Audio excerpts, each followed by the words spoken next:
Hey friends, C Note here.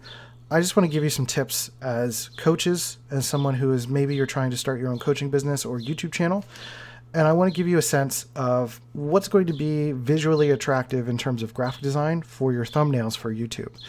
And so I pulled up Enneagram 1 types. I was personally looking for Enneagram 1 Serenity, which is the virtue of type 1. And I was trying to get a sense of managing some stuff for myself with my mental health. I have my own website called Dopamine, my own YouTube channel called Dopamine, and podcast where I talk about some of that stuff. And I figure it would be good for me to review some of that. So I went searching for some of these channels. And I realized that there's quite a disparity. I know coaches are not designers. Coaches are trying to create their own community, their own vibe, and their practice is like, that's the focus. So to expect you to be a media producer is just kind of how the thing is, how the world is these days. And there's a lot of trial and error. Luckily for you, I've been a designer for 20 years, and I figure we can go through some of these thumbnails and I can give you some advice as to how to improve your thumbnails and take some of this with you when you're creating thumbnails for yourself. So I want to emphasize one of the things that's going to stand out right away. And that is for you to think about how your thumbnails are going to be seen. Meaning that you have to think about your thumbnails as like billboards, that you're driving on the road and you're passing by, and it needs to convey something within moments. Convey something, an action, the main idea, or what the focus is, right? So with these first few videos that I have here, these are really great examples on their own. We'll go through a couple more, but we'll really start to cover. I have to close my window because the birds are chirping super loud the second I start recording. That's how that goes. The Enneagram 1, the perfectionist in love, this first video here is showing a good solid example of how you can do it without having to overthink it, right? So first of all, communication. Like I said with the billboard, you're communicating an idea quickly, seamlessly. Now this is visually communicating a couple things with this first video. One, you've got contrast with the text. So you've got black text on a gray or white background. It's a little grayish. And then you've got this sort of colorful graphic underneath, Coffee with a Therapist, which I assume is her stamp. And if you probably go on her YouTube channel, you'll probably be able to see more of those. Let me see. Yeah, so you can see on these videos on the bottom right, there is this sort of like Coffee with a Therapist #/stamp situation. And I think that is really great if you have some sort of consistent stamp or logo element that really helps people to identify that this is your video quickly at a glance. But she's also got an image of herself. She's smiling, she's approachable, and she's drinking a coffee, which represents the vibe of what she's trying to put out. So, very simply, this is not, I wouldn't say this is the most attractive thumbnail in terms of artistic quote unquote talent, but it serves its purpose. It does its job. And, true to the Enneagram 1, it gets it done. So the next one being a guided meditation for Enneagram 1. This could almost be successful. And I know that a lot of people are really attractive to this kind of hand-drawn, hand lettering style, this illustrative style. And there's nothing wrong with the illustration. There's nothing wrong with the rainbows or with the text itself. I know a lot of designers are really weird about written fonts. But what can be hard is that at a glance, it's a little bit straining to the eyes, that you've got a lot of thin lines and muted colors. So you've got the black on top of some white, but then when it overlaps on the rainbows, it starts to bleed in a little bit. And when you're having to look at something at a glance, when you're thinking of a billboard, if you can't see what it says right away, you might be more likely to move on. So what could be solved in this is simply either fading the rainbows by about 50%, 40 to 50%, and making sure that black text pops a little bit more, so it could be just easier to read, and you don't lose the charm of the rainbows. Or you can cut out this middle section of rainbows right in there and be able to put the text in there, squashed in there a little bit, so that it's flat on a white background. Again, it's about contrast, right? Like, so like the first thumbnail, it's kind of creating that black and white or black and gray contrast to be visually seen easier for the eyes. It's comfortable for the eyes. And that's kind of one of the ways to think about it, is that it's comfortable for the eyes. And, you know, another way that you can approach that one as well is if you just put like a white band behind the text. And that way, as long as it's legible, you know, legibility, communication is, you know, ultimately what you're trying to accomplish here, right? And then secondarily, you know, you get cute with it and you make something lovely and you add some graphical flourish on top of it or around it or, you know, whatever. But as long as you're communicating the idea, that's what's going to be attractive. That's what's going to make someone want to click on your video. So the next two, let me scroll down a little bit so you can see. The next two are by Abby Howe, who she's an Enneagram 3. So she's already got a bit of a leg up in understanding or wanting to understand what is attractive. And, you know, she's done a good job of creating something that's visually attractive. And it's in the sense that it pops, it catches your attention, right? It's kind of true to that Enneagram style in that, in terms of if you were to ask like a seasoned graphic designer, maybe they would have some things to pick apart about this. I certainly would. But it serves its purpose, right? It's very similar to the first one. It serves its purpose. So, but it serves its purpose in a very different way. It's kind of being loud, right? Being loud and getting, it's kind of like the monster truck rally of YouTube thumbnails. It's like Sunday, you know, Enneagram type 1 in relationships. And then she's like, you know, she's charming looking and she looks friendly and seems like someone that you'd like to talk to, right? So she gives off that impression. She shows herself and gives you a sense of what the video is going to be about. Type 1 in relationships. That's pretty straightforward. The Enneagram's in the background, the symbol. The first video, Enneagram type 1, the video is actually about annoying things ones do. So if it was type 1 annoying things underneath, that might be a little bit more clear. So clarity is important as well. Because if someone thinks it's just an overview and then they go into a video thinking like, all right, I'm going to learn about type 1, and then it's a video all about annoying things, you're going to be like, I didn't want to learn about annoying things. I want to improve, or I want to grow, or something like that. And that could be misleading. I'm being picky, you know, but this is an example of being able to do that. So in my opinion, the only things that I would change is maybe toning down the colors a little bit.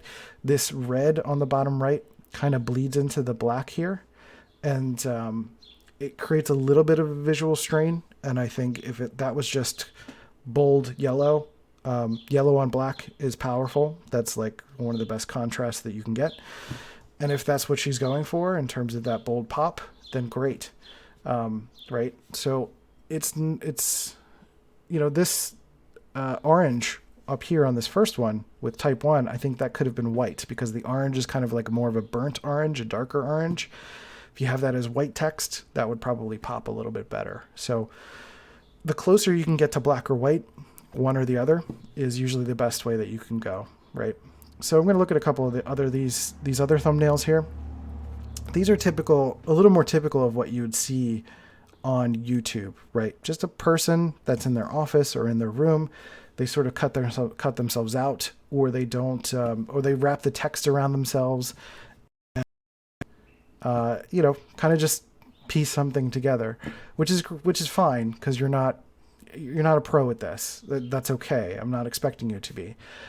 But sometimes, in lieu of this, what could help if you're not a quote unquote professional designer is that what can help is to just add a color block or something behind the text to just help it be a little bit more clear. So, you know, on this one on the bottom right here where it says help for Enneagram type 1, I'm just going to point to it. And then when I pull off, you can see the Enneagram, the word the Enneagram kind of like falls fades into his skin a little bit.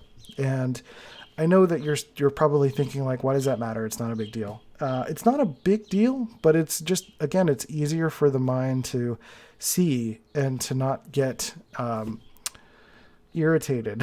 It's like we don't realize a lot of the times that there are little things in our life that add irritations to our day a lot of the time. So if there's like an incessant beeping, some people get annoyed by the birds in the background in my videos, and I'm in an apartment. There's not a lot I can do about it, unfortunately. And I wish I could.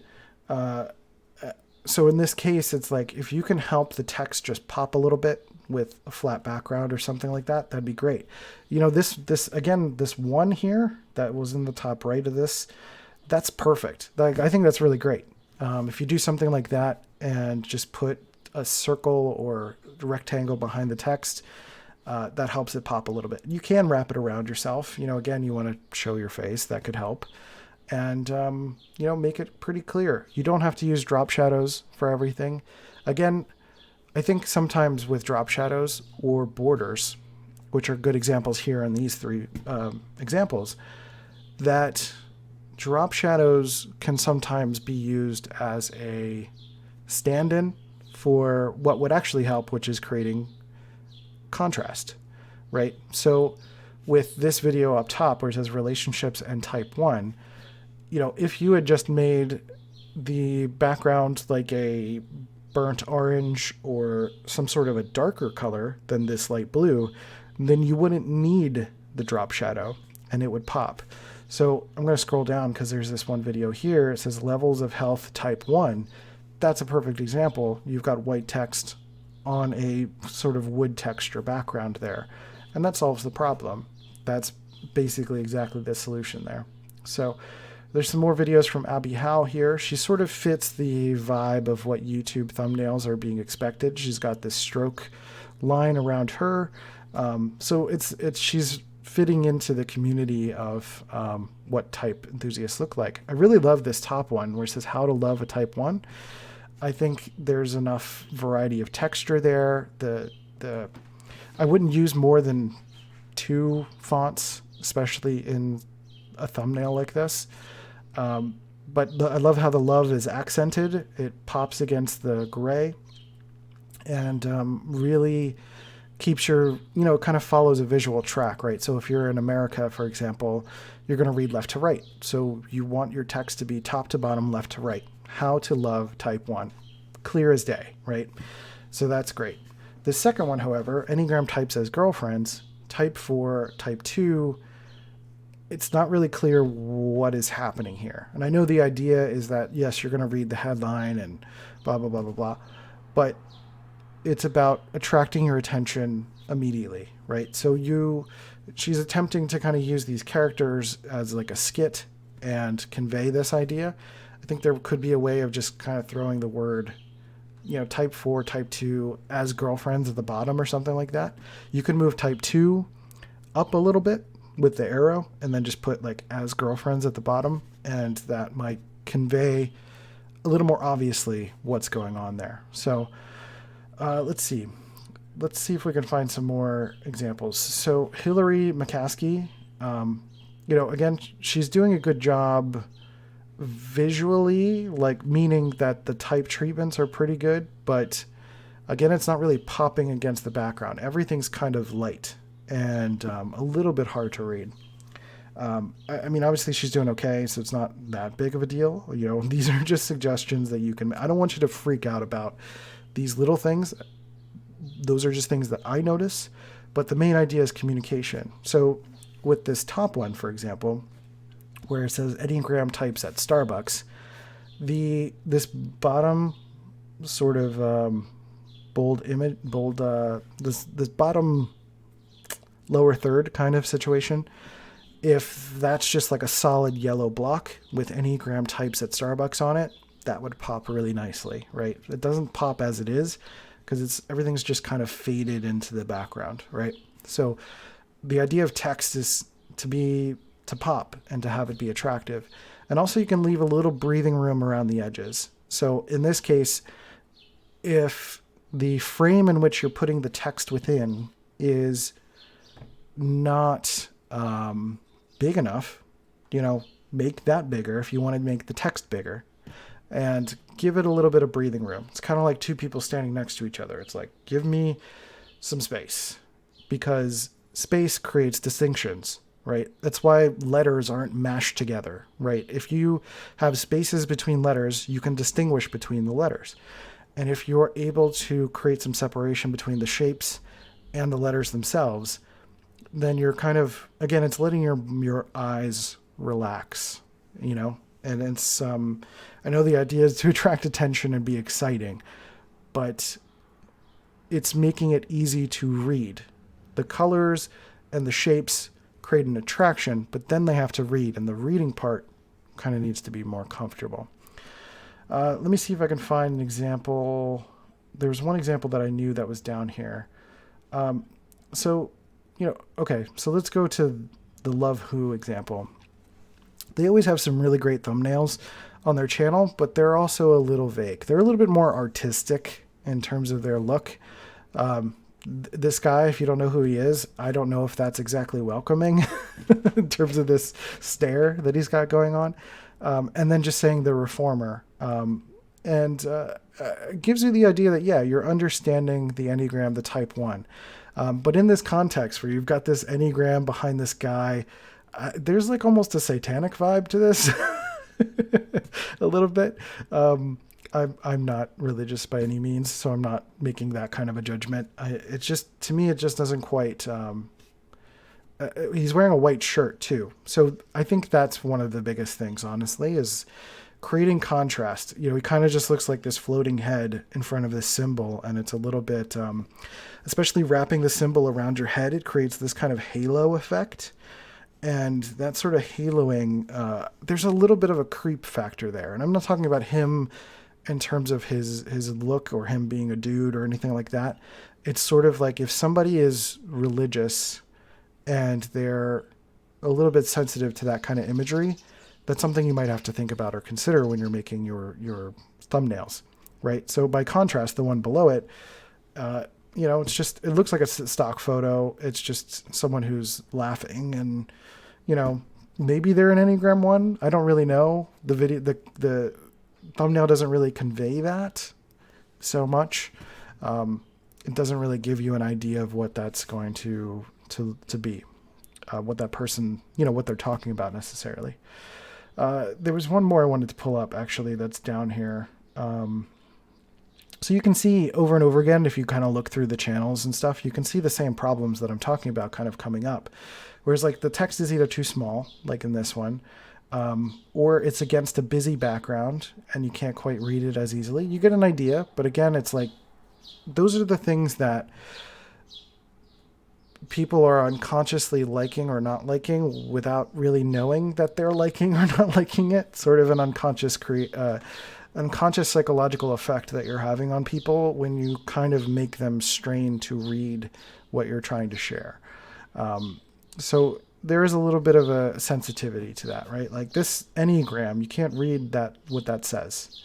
This is fine, but even again, that white on yellow, that's too close together in terms of those colors. So if you just had black there, that would pop nicely. The Enneagram, you can just somehow move that up and or move that over to the right because it's on his face. You don't really want text on someone's face.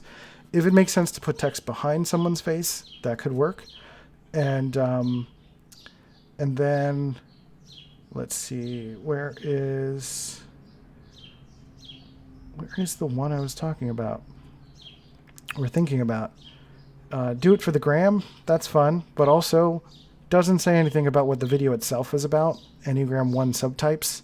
It just says do it for the gram and like part of the Enneagram on there, which I understand is kind of a cute look, but again, it's not very clear as to what it is that they're trying to convey here. So the last thing I really wanted to cover, if I can flip and find it, let's see. Okay, not the last one, but my friend's a personality hacker.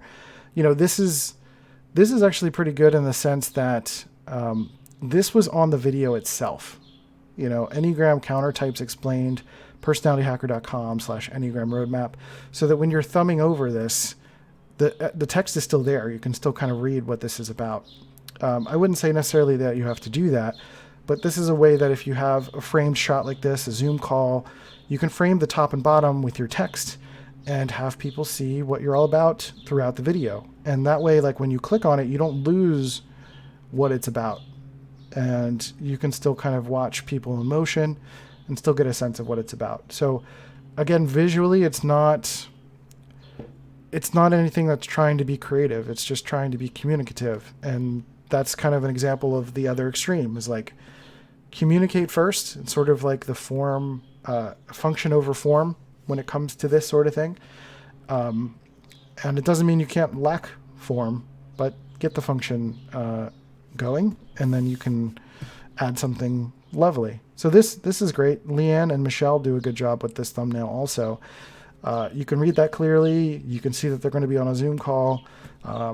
And it's kind of like a coffee chat kind of thing. Yeah, like that communicates what that is perfectly, really well. And okay, this is the last one, clove and spices.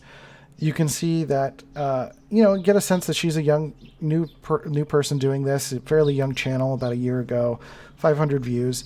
Now, this thumbnail has cursive text, which is usually typically hard to read, so I would avoid that basically altogether.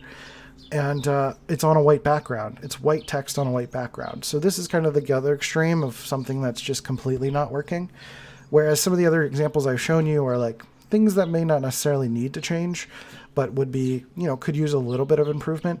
Whereas something like this one, if you're new to starting your own YouTube channel, new to creating coaching videos, to create that sort of contrast at minimum functionally to make sure. And also she's like looking down at her phone, whereas this video here is like she's looking at the camera. She could have taken an extra moment to like do a smile at the camera thing, or use a stock photo or something where she looks engaged. I'm getting the sense that if I were just looking at this and scrolling through, I'm like, this person's just looking down at their phone. Like, is this video going to pay attention to what I need? Are they going to care? So that's really that. So you can see, I want you to go through some of these Enneagram videos or any kind of example that you have. Hillary McCaskey, this is actually a better example of some of hers, like types at work, type 2, very bold, very clear, smiling, friendly. I like the blue border. Perfect. I think that's lovely. So look through some examples, see some of the things that you like, and give those a look. Also, I want to highlight my friend Heidi Priebe. Her channel is fantastic. And some of her recent thumbnails have been really bold, really powerful, and I think they do such an excellent job. She's on her stuff. Like, she's really good at what she does. And, this ENFP 5 signs you're on the right path is really great, because either you're looking at the titles or you're looking at the thumbnails. And if both convey exactly what it is that you're trying to do, you're saving someone seconds of their time. You're making it clear. You're making it generally attractive and interesting. And there's a professionalism to it as well. Like Heidi's videos look professional. They look like someone you're going to trust. And it's not just about the view count. It's not just about the title. It's not even just about like her and the look of her, though that's a part of it, which helps with the smile and creating that approachable vibe. The text is bold, it's clear, and it contrasts against the background really nicely. And a good example also, that if you have text where you can wrap it behind a person, that's always a good idea. As long as it's readable, again, I would do that sort of thing if you're capable of doing that. Photoshop makes it easier than ever these days, but if that's something that you're comfortable with, I would say give that a go as well. So that's it for this video. I just thought it would be interesting to cover if that's something you're trying to do as a coach, as a creator, as a speaker, to create these videos on YouTube, to create some thumbnails for yourself. I am available for freelance for hire. I will put a link in the description, or you can just leave a comment or message me. That's it. So I appreciate you. Take care of yourself, and I'll catch you on the next video. See ya.